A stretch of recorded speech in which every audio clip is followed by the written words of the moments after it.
Saya mengingatkan kembali bahwasannya fardu wudhu itu keseluruhannya hanya ada 6. 4 perbuatan, 2 itu satu niat, yang satu tartib.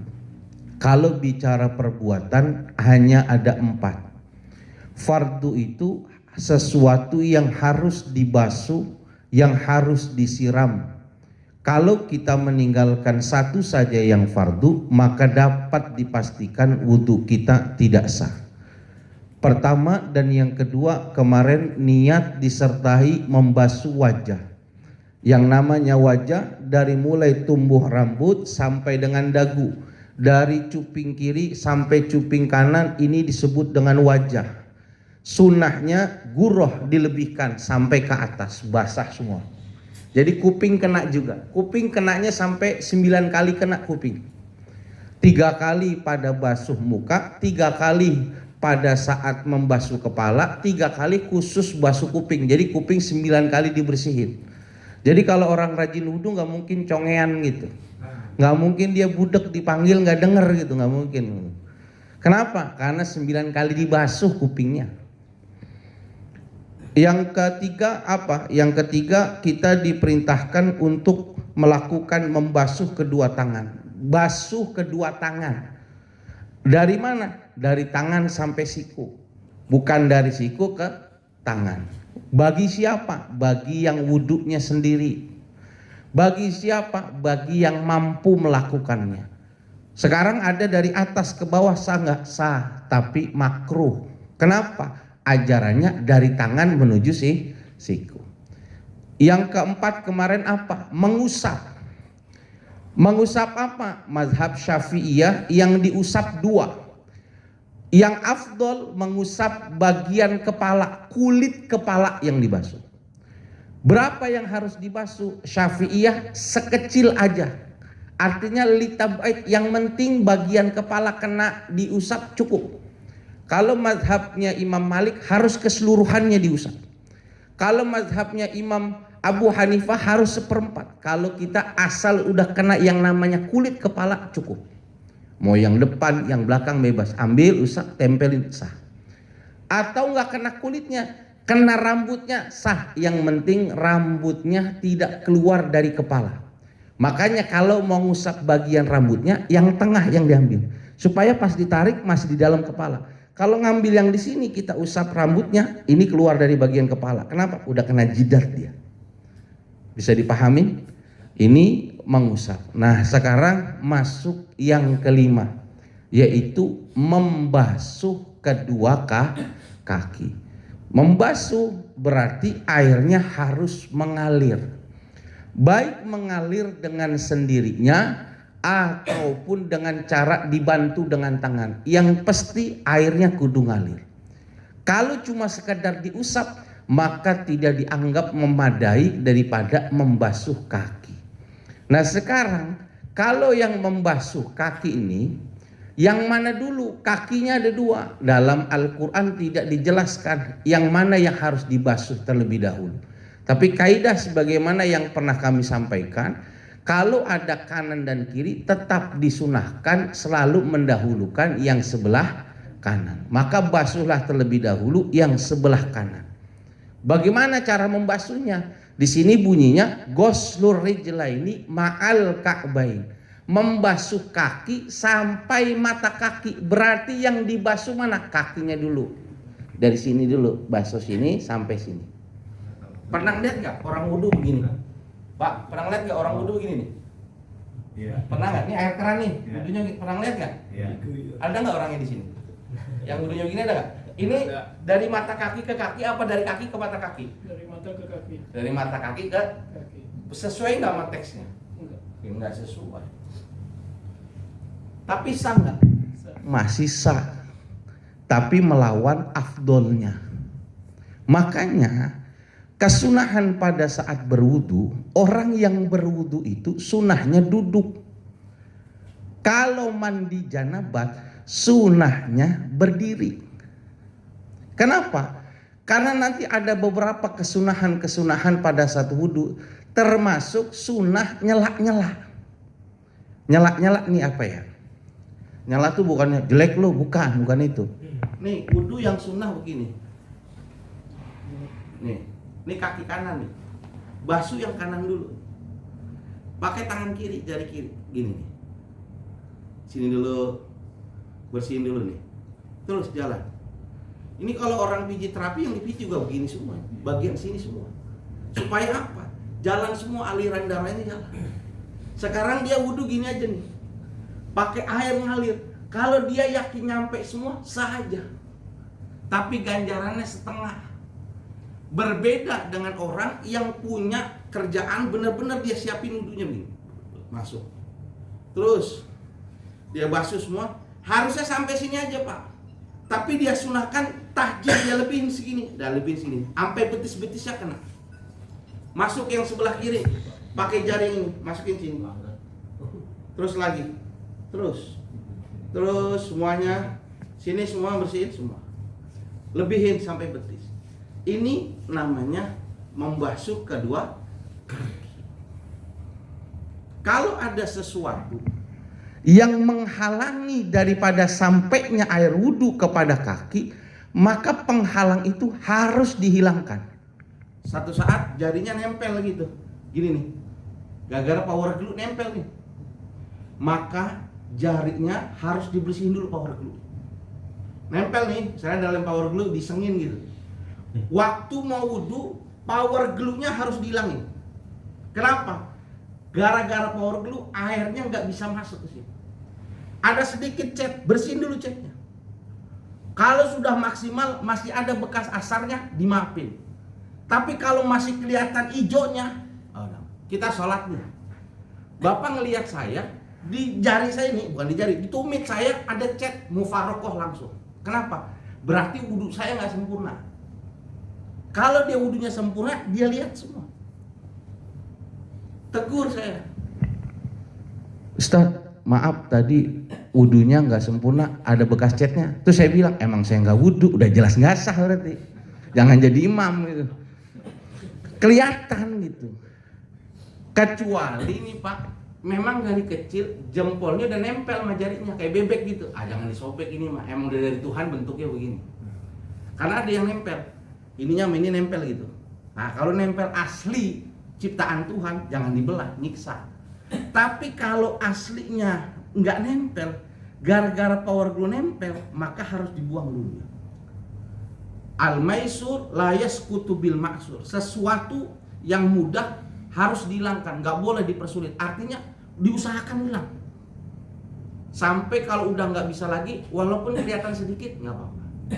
Dan apa saja yang ada di kaki, kalau sudah masuk pada wilayah wudhu harus dikenakan basah. Jarinya ada 6 di sini. Jari yang ke-6 harus dibasuh. Di sini ada kutil. Nih, kutilnya harus dibasuh. Di sini bulu semua. Keturunan Arab kita bulu semua harus dibasuh. Dan yang penting, kalau Bapak sobek-sobek di sini, apa namanya? Bahasa ini harus banget, cepat kapalan. Itu Indonesia tuh kapalan. Kapalan tuh kapalan. Udah hancur banget Pak kalau petani. Bapak kan kerjanya bagus bersih ya. Ini Pak, kalau yang pecah-pecah, di sini pecah-pecah, maka harus dipastikan, nih, harus dipastikan air harus masuk ke dalam sela-selaan yang pecah tadi. Kenapa? Yang pecah itu udah bagian luar, sehingga waktu wudhu harus dibasuh. Rasulullah SAW mengatakan, wailun lil aqabi minan nar. Celakalah tumit-tumit mereka dari jilatan api neraka. Kenapa? Ada orang wudhu cuma begini doang, sehingga bagian tumitnya nggak kena air. Dia merasa udah sholat, justru gara-gara wudhunya nggak bener, dialah dimasukkan neraka. Dianggap sholatnya nggak sah. Dan Nabi mengatakan, asbigul wudu'ah, sempurnakan wudhu kalian. Makanya walaupun sah Pak, kita sah. Kalau kita mau melakukan wudhu begini saja sah. Tetapi kalau perlu mainin tangan tetap. Kalau mazhab Imam Malik tadi, setiap anggota wudhu harus dalak dia. Supaya yakin. Kalau kita, kadang-kadang ada yang kita nggak yakin Pak. pas kita bersihin, waduh, apalagi musim hujan nih, belok nih, nggak hilang-hilang, bersihin dulu semua. Kenapa? Bisa jadi ini nggak kena air wudhu nanti. Makanya kalau Bapak punya uangnya miliaran gitu, kalau bisa tempat wudhunya rada lebar, dan di tempat wudhunya ada bangkunya, supaya apa? Waktu wudhu kita benar-benar sempurna. Sekarang karena musola sementara, udah nggak apa-apa, nggak usah minta pakai bangku. Bangkunya mana nih wajib Fauzan nih? Ntar uang lagi susah. Nanti kalau ada rezeki direnovasi, bikin tempat wudhunya, usahain ada bangkunya, ada sofanya, ada mejanya, ada kopinya kalau bisa. Belum wudhu ngopi dulu gitu. Nah, ini kalau ini bercanda kopi. Iya, tapi sunahnya benar, kita dalam keadaan wudhu. Supaya apa? Wudhu kita sempurna. Maka kalau kita mau lihat secara keseluruhan, daripada orang yang berwudhu itu tadi dalam urusan membasuh kaki, pertama sunnah waktu dia mau basuh kaki dalam keadaan duduk, itu yang pertama. Yang kedua, sunnah memulainya itu menggunakan kaki kanan. Sunnah menggunakan kaki. Sekarang kaki kiri dulu boleh nggak? Boleh, tapi sombong dia. Kenapa? Statusnya Bapak udah punya ilmu. Punya ilmu kenapa? Kalau yang kanan itu setiap kebaikan mulai dari yang kanan. Karena Nabi nyontohinnya kanan. Tapi boleh nggak yang kiri? Boleh aja. Kenapa? Dalam kitab nggak diatur. Yang penting dua-duanya boleh. Tapi kan orang sombong, dikatakan Nabi sombong, suruh makan tangan kanan, tetap aja makannya tangan kiri. Iya kan? Iya kan? Ini cabai, ini tahu, ada nggak yang gitu? Nah, iya. Ada nggak? Ini orang kantor, PLN ini ujung beruk. Nah itu makannya gitu kayak monyet. Ini cabai, ini tahu. Gitu. Nabi mah nggak masalah. Cuma ini orang ini mengkhianati ilmu. Kenapa? Nggak pantas. Maka dua-duanya ada makanannya. Yang kirinya yang nggak pantas pindahin ke kanan. Berbuat baik termasuk makan, mulai pakai yang baik. Maka sunnahnya basuh yang kanan. Yang ketiga sunnah dalak. Pagi ini Pak, mohon maaf. Kemarin ada sunnah nih. Laki-laki itu sunnah pakai batu cincin. Sunnah. Kenapa? Kalau main ke Ragunan buat bedain, di sono ada hewan tangannya 10 nggak pakai cincin. Buat bedain. Apa namanya? Hewannya apa namanya? Gorila. Monyet. Oh elah berat gorila. Ya saya mah pakai cincin ya. Iya. Sunnah pakai cincin. Sunnahnya kalau punya cincinnya cuma satu, sunnah pakainya di kiri. Sunnah pakainya di kiri. Dan makruh kalau pakai cincin semua jari dipakein cincin tuh. Kayak tesi tuh. Itu makruh, bukannya dapat ganjaran pahala. Satu aja ganjarannya gede, apalagi 10 malah makruh. Kalau punya batu cincinnya satu, pakainya di kiri. Di mana? Di jari manis. Boleh di kelingking. Batunya apa? Tergantung bidangnya. Kalau Bapak pengen terhindar daripada kemiskinan, maka batunya yakut atau sapir kuning. Kalau Bapak orangnya tukang berpergian, artinya mainnya di lapangan gitu, maka pakai batunya virus. Jadi ada batu itu ada maziahnya gitu. Ada kitabnya bahas tentang khawatim itu. Khawatim itu cincin. Kalau Bapak sedang belajar kayak saya taklim, biar belajar mudah, pakainya jambrut. Ya, kalau Bapak pedagang, pakainya batunya marjan. Jadi jangan dagang pakai batu virus, malah nggak laku dagangannya. Jadi virus itu buat orang yang mainnya di lapangan. Makanya sahabat Nabi yang perang Badar itu 313 orang, musuhnya 1000. Tapi di perang Badar menang. Dari 313 yang meninggal itu 14 orang. 14 orang yang meninggal diperiksa sama sahabat, di tangannya nggak pakai batu virus. Yang lainnya pakai batu virus, yang 14 orang ini kali-kali gane nggak pakai batu virus.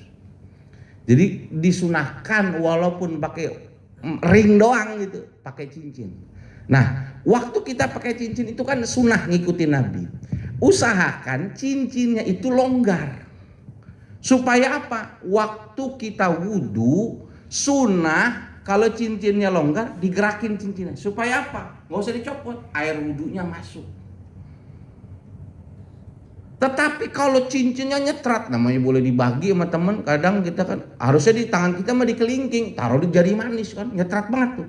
Maka kalau dia yakin air yang nggak masuk, melepas cincinnya itu jadi wajib, kata Nabi. Jelas? Jelas? Nah, begitu pula basuh kaki tuh. Tadi sunnah dalak, dalak tuh menggerakkan tangan.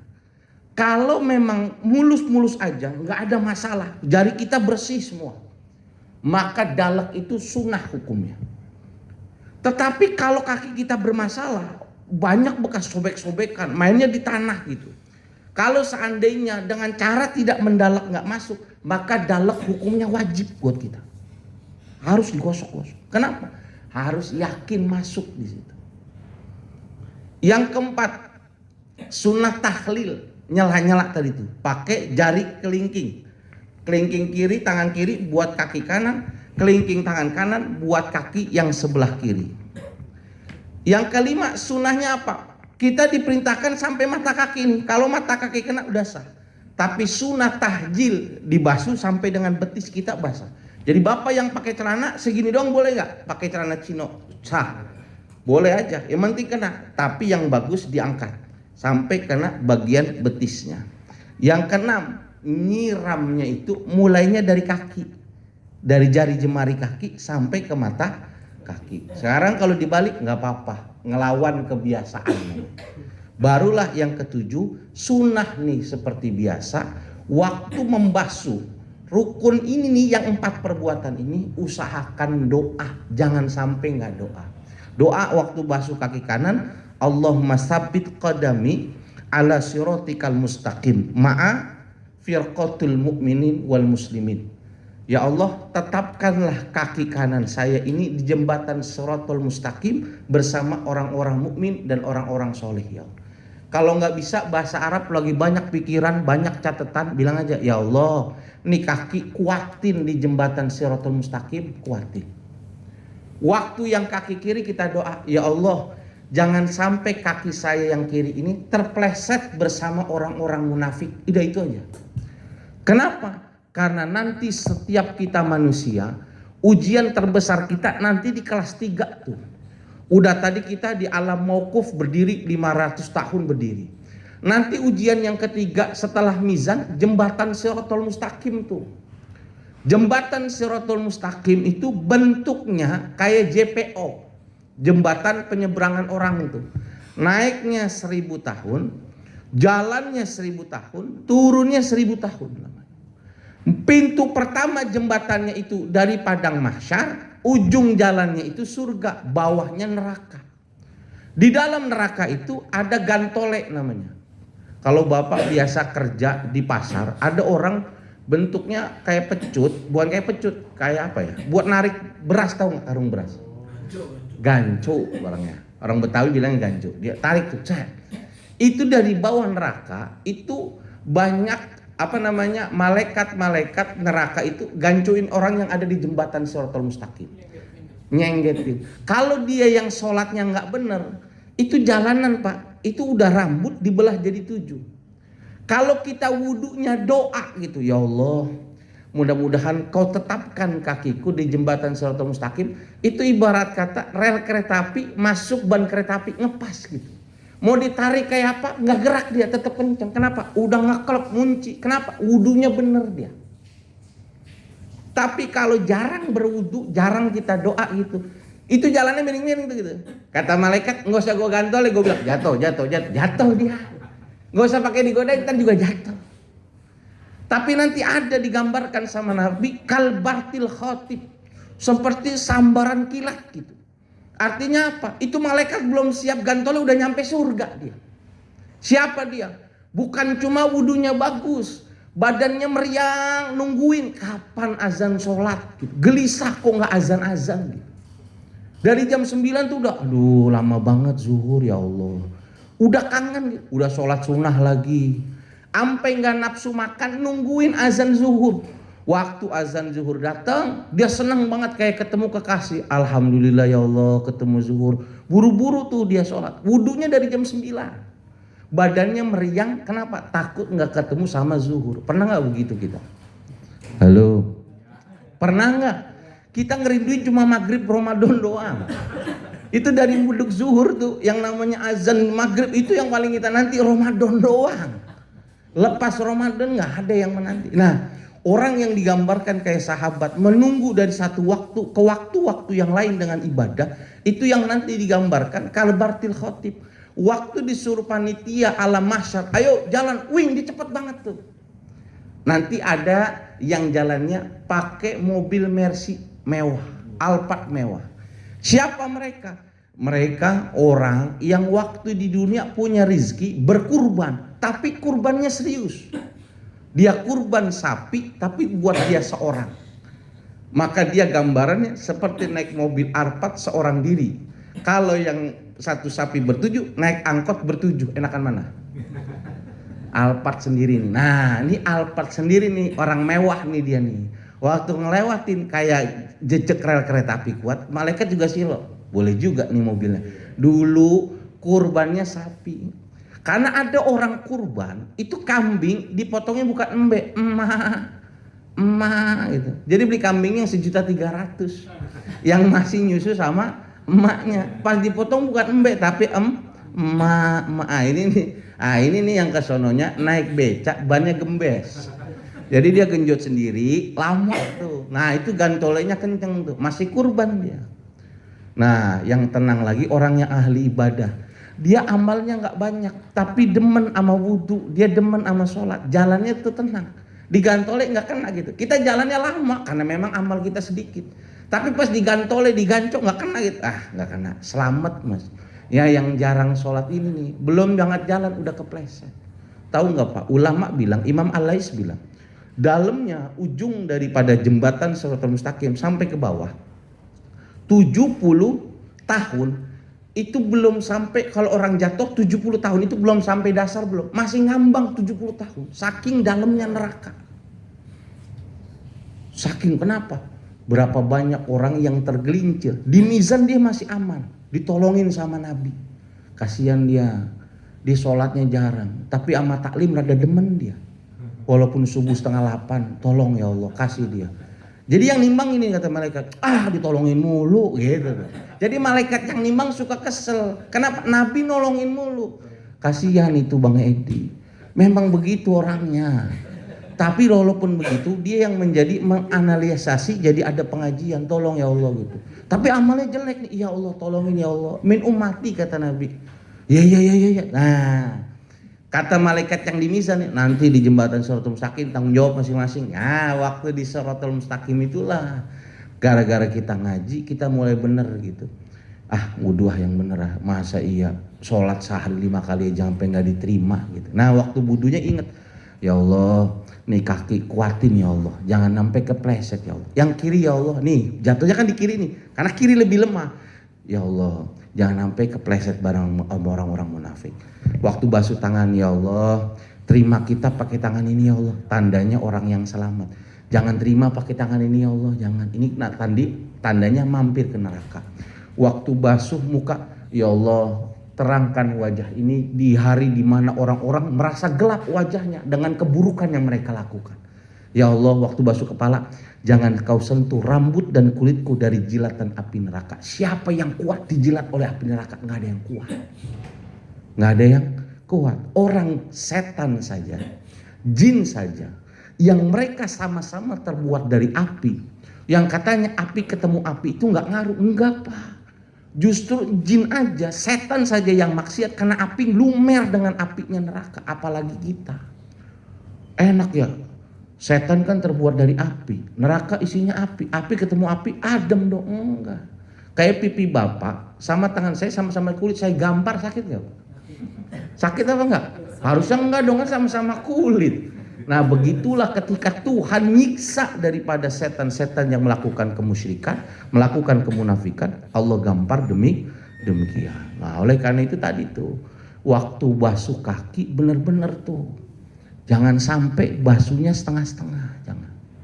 Nauzubillah min dzalik. Nah, yang keenam, at-tartibu fi af'alil wudu'i. Apa itu?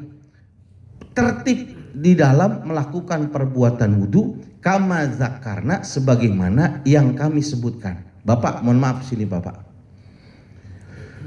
Yang dibilang tartib itu dari mana sih dasarnya?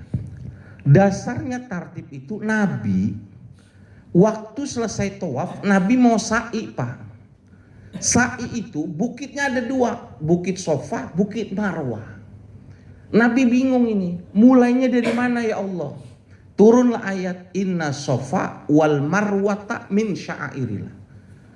Maka ayat yang bunyi itu pertama inna sofa, maka Nabi diperintahkan mulai dari sofa dulu.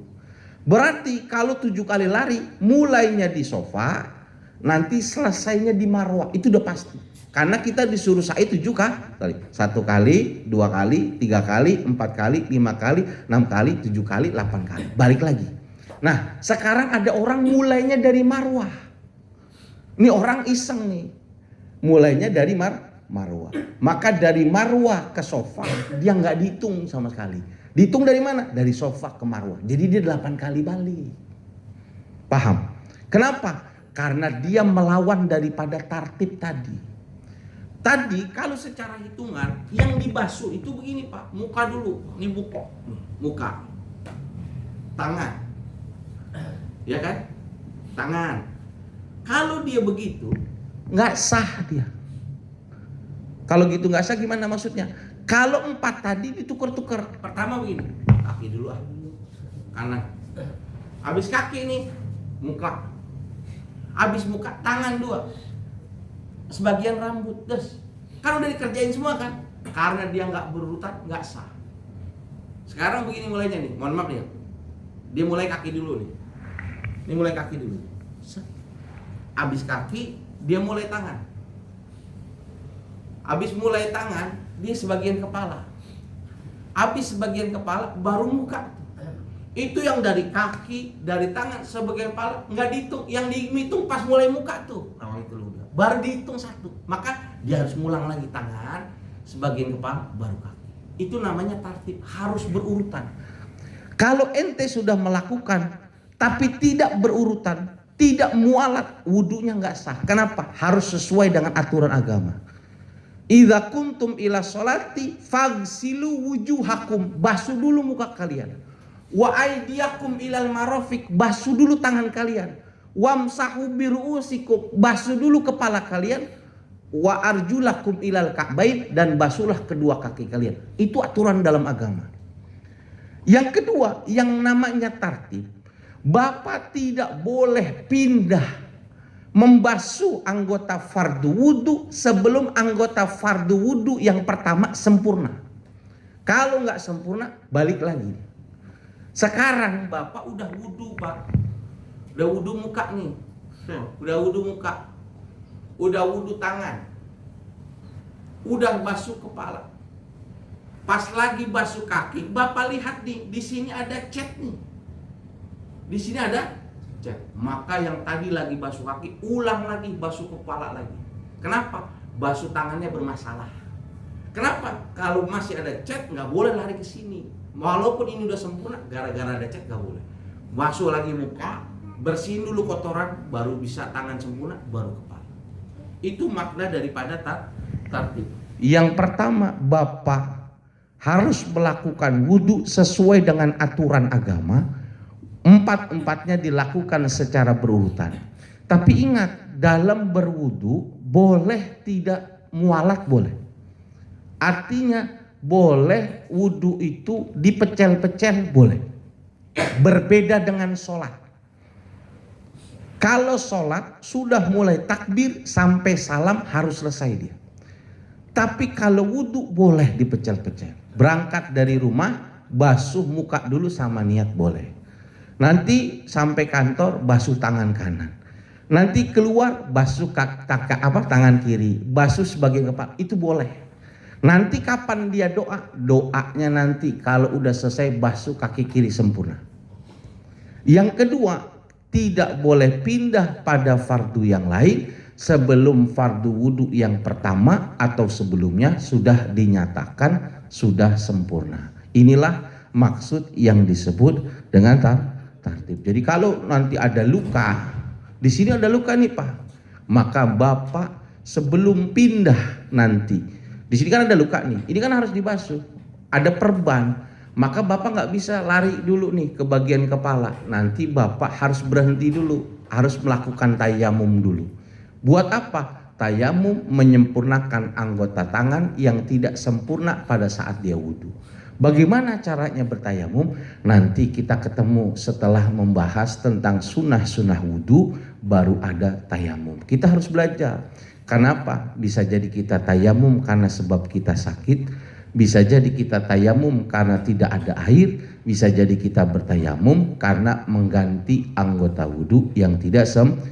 Kalau Bapak nggak belajar bertayamum, dikhawatirkan masih ada masalah dalam ibadah, karena tayamum adalah salah satu bentuk bersuci seorang hamba sebelum melakukan ibadah. Inilah tentang fardu wudhu kita dari mulai yang pertama sampai dengan yang terakhir. Insya Allah pada pertemuan yang akan datang kita akan membahas terkait tentang sunnah-sunnah wudhu dan perkara-perkara apa sajakah yang dapat membatalkan wudhu. Sebelumnya kami tutup, barangkali ada yang mau dipertanyakan, kami persilahkan.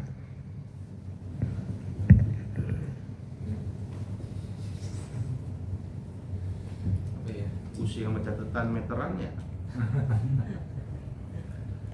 Datanya tuh. Betul. Tiap hari kan Ustaz bilang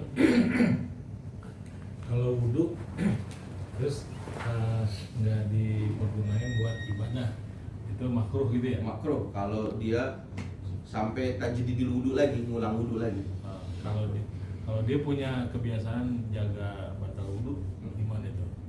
Dia misalnya batal terus wudhu, tapi dia kemudian kerja aja kayak biasa gitu kan, terus batal wudhu lagi, gitu kan? Dia nggak buat ibadah. Iya. Jadi salah satu amaliyah orang alim, amaliyah orang-orang soleh yang jarang diamalkan itu namanya dawamul wudhu. Orang yang mendawamkan wudhu.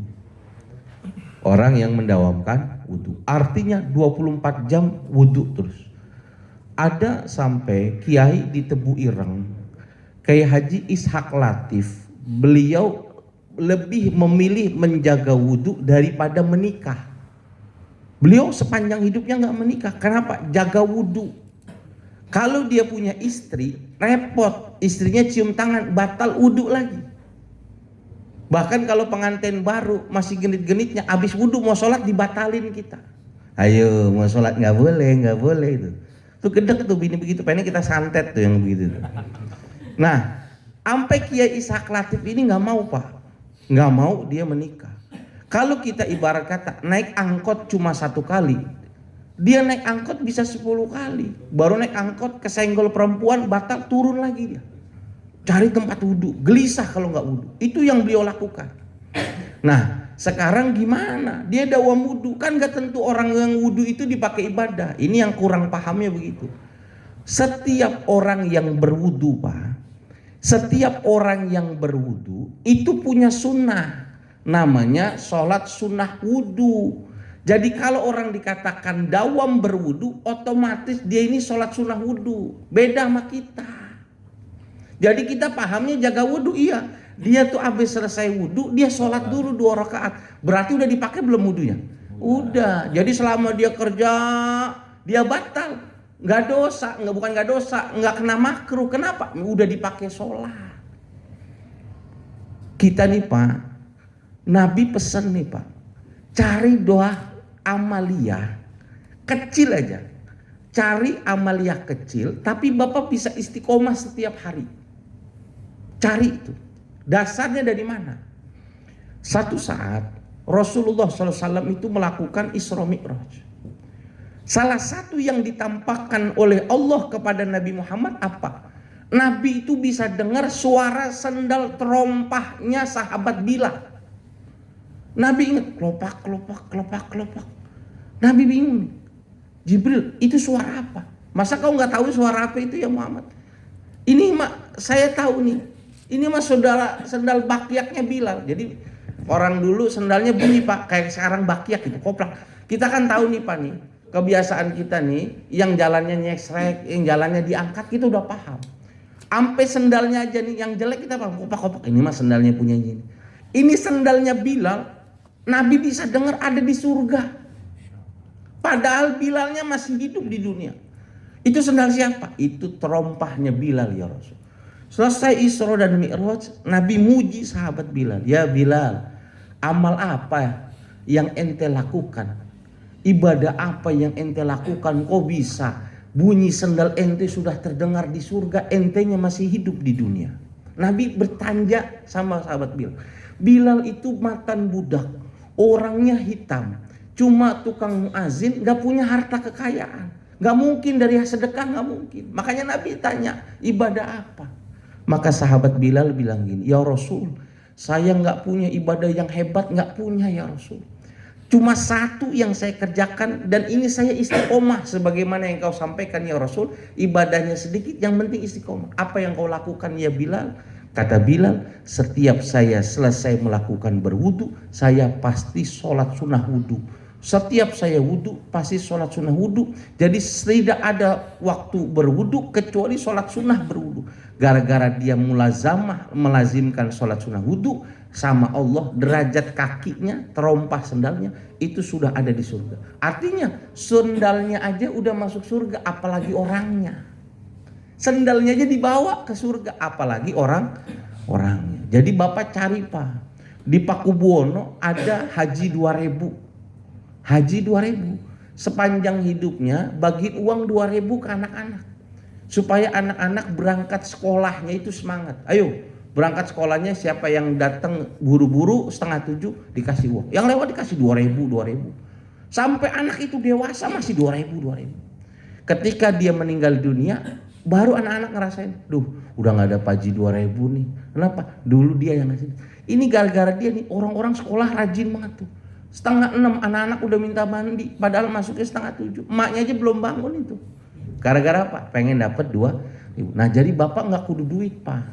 Cari satu amal yang diajarkan sama Nabi banyak, tapi Bapak bisa melakukan istiqomah. Walaupun seperti sahabat Nabi, kerjaannya setiap pagi menghilangkan balak di jalanan. Udah, itu kerjaan dia itu doang. Jadi selama ke masjid, jalurnya itu. Mana bala yang sekiranya menghalangi orang lewat, dia yang ngisirin. Batang pohon geser. Kalau di jalanan gak ada bahaya, dia yang nyapuin tuh. Minimal setiap hari itu. Dan itu dibawa sampai meninggal dunia. Nah Bapak yang punya mobil, minimal ada duit 2000. Setiap hari harus keluar walaupun sebesar 2000. Malu pakai Avanza, pakai Expander, pakai Pajero. Tapi giliran diminta sama Pak Uga, minta maaf. Bahkan kacanya nggak dibuka. Jual aja mobilnya. Nggak pantas pakai mobil nggak punya duit 2000, nggak pantas. Paham? Jadi yang dibilang berarti dia makruh, enggak. Abang kurang. Orang yang dawam berwudu, otomatis dia sholat sunnah wudu. Kalau udah sholat sunnah wudu, dipakai sholat apa enggak? Maka dia nggak kena kemakruhan. Ada lagi? Cukup ya, memang kalau akhir tahun begini pikirannya bener-bener lagi ruwet banget ya. Iya kan, anak-anak liburan minta libur belum bisa cuti ya kan. Aduh, banyak meteran yang dicatat ya kan. Nggak apa-apa, yang penting masih ngaji. Mudah-mudahan besok masih ada Selasa terakhir di tahun ini. Entah tunggu kabar dari Pak Haji Fauzan dan Bang Edi apa kita ngasih ngaji atau ngajinya tahun besok kita lihat. Mudah-mudahan Allah panjangkan umur kita, Allah sehatkan badan kita, amin. Allah mudahkan langkah kita, amin. Untuk bisa hadir di tempat ini. Subhanakallahumma wa bihamdi asyhadu an la ilaha illa anta astaghfiruka wa atubu ilaik. Assalamualaikum warahmatullahi wabarakatuh. Waalaikumsalam warahmatullahi wabarakatuh.